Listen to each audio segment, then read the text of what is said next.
Chapitre 14. La parole qui fut adressée à Jérémie par l'Éternel, à l'occasion de la sécheresse. Juda est dans le deuil, ses villes sont désolées, tristes, abattues, et les cris de Jérusalem s'élèvent. Les grands envoient les petits chercher de l'eau, et les petits vont aux citernes, ne trouvent point d'eau, et retournent avec leurs vases vides, confus et honteux, ils se couvrent la tête. La terre est saisie d'épouvante, parce qu'il ne tombe point de pluie dans le pays, et les laboureurs confus se couvrent la tête. Même la biche dans la campagne met bas et abandonne sa portée, parce qu'il n'y a point de verdure. Les ânes sauvages se tiennent sur les lieux élevés, aspirant l'air comme des serpents, leurs yeux languissent, parce qu'il n'y a point d'herbe. Si nos iniquités témoignent contre nous, agis à cause de ton nom, ô Éternel. Car nos infidélités sont nombreuses, nous avons péché contre toi. Toi qui es l'espérance d'Israël, son sauveur au temps de la détresse, pourquoi serais-tu comme un étranger dans le pays, comme un voyageur qui entre pour passer la nuit? Pourquoi serais-tu comme un homme stupéfait, comme un héros incapable de nous secourir? Tu es pourtant au milieu de nous, ô Éternel, et ton nom est invoqué sur nous, ne nous abandonne pas.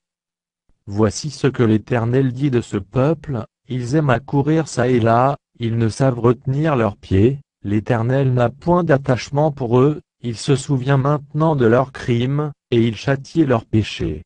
Et l'Éternel me dit n'intercède pas en faveur de ce peuple. S'ils jeûnent, je n'écouterai pas leurs supplications, s'ils offrent des holocaustes et des offrandes, je ne les agréerai pas, car je veux les détruire par l'épée, par la famine et par la peste. Je répondis à Seigneur Éternel. Voici, les prophètes leur disent vous ne verrez point d'épée, vous n'aurez point de famine, mais je vous donnerai dans ce lieu une paix assurée. Et l'Éternel me dit c'est le mensonge que prophétisent en mon nom les prophètes, je ne les ai point envoyés, je ne leur ai point donné d'ordre, je ne leur ai point parlé, ce sont des visions mensongères, de vaines prédictions, des tromperies de leur cœur, qu'ils vous prophétisent. C'est pourquoi ainsi parle l'Éternel sur les prophètes qui prophétisent en mon nom, sans que je les ai envoyés, et qui disent il n'y aura dans ce pays ni épée ni famine, ces prophètes périront par l'épée et par la famine. Et ceux à qui ils prophétisent, seront étendus dans les rues de Jérusalem, par la famine et par l'épée. Il n'y aura personne pour leur donner la sépulture, ni à eux, ni à leurs femmes, ni à leurs fils, ni à leurs filles, je répandrai sur eux leur méchanceté.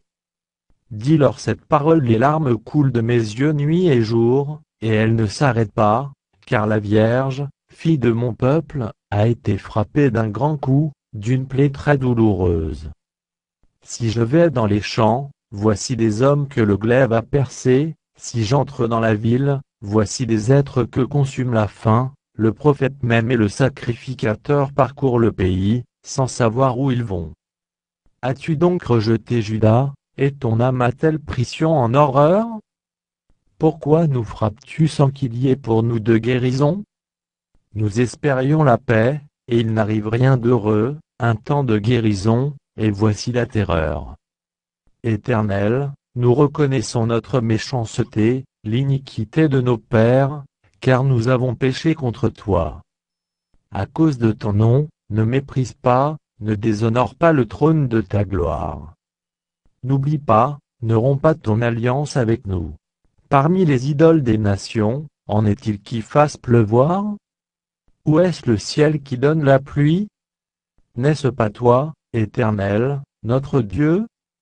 Nous espérons en toi, car c'est toi qui as fait toutes ces choses.